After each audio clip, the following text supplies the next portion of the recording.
Welcome to Journalism Principles and Practices. I'm your instructor, Carl Hausman. This is the introductory course for both the journalism major and the minor.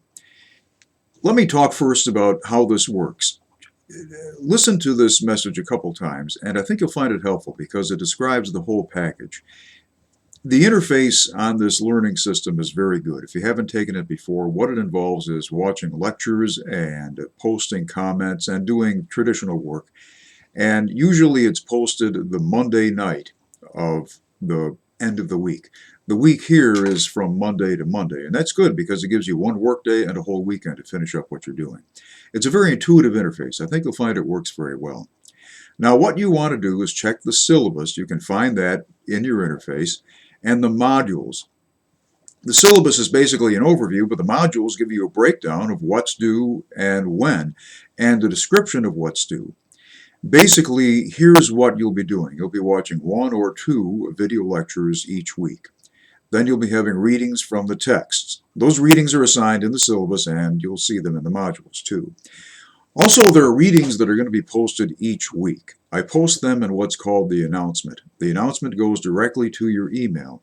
I'll be posting, for example, issue readings about journalism and, most importantly, current events. I say importantly because current events is what the course is about, in about a very big percentage of it, because it's news.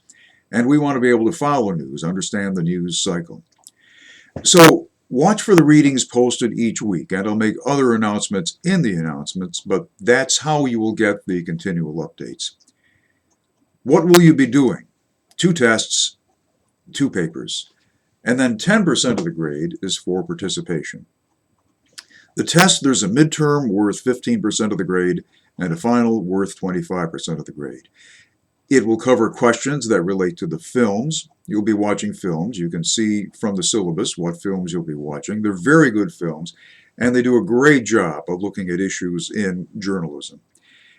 You will be tested on some of the readings and some of the discussions and on the current events. So a midterm and a final.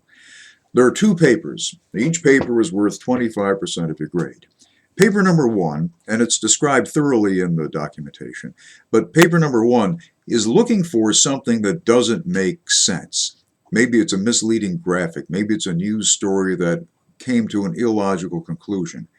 But the point is, we want to train you to look for things that don't make sense, to develop a good detector for when things are off. Because in journalism, you will be bombarded with statistics. You will be bombarded with people trying to persuade you to their position.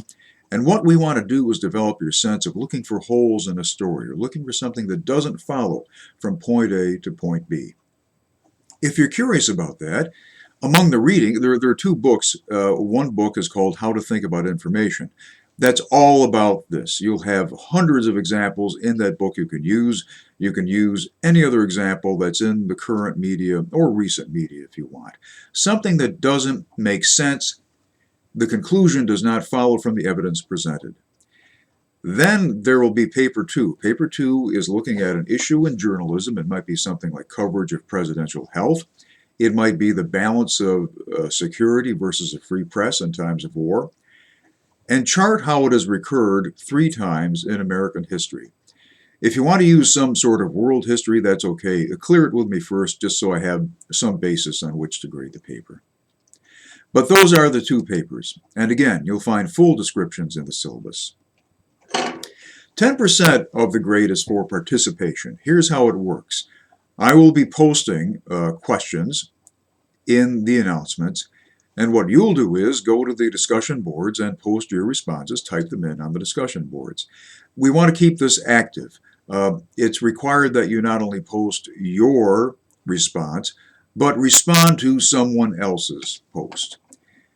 Now, you'll notice, I hope, from looking at the syllabus, that the work is doled out in reasonable chunks. There are no last-minute dumpings of a great deal of information or material on you. It's important to keep up. There's a rhythm to the class. There's paper 1, which is due maybe a quarter of the way into the class, the midterm, obviously at midterm. Paper 2 about 3/4 of the way through, and then the final exam at the end. Participation, of course, on the boards is all the way through. So basically, that's how it works. I think you'll find it a very easy interface. I was skeptical at first when I first began teaching online courses, but it works very well. It's highly intuitive and very reliable. So, thanks for joining me.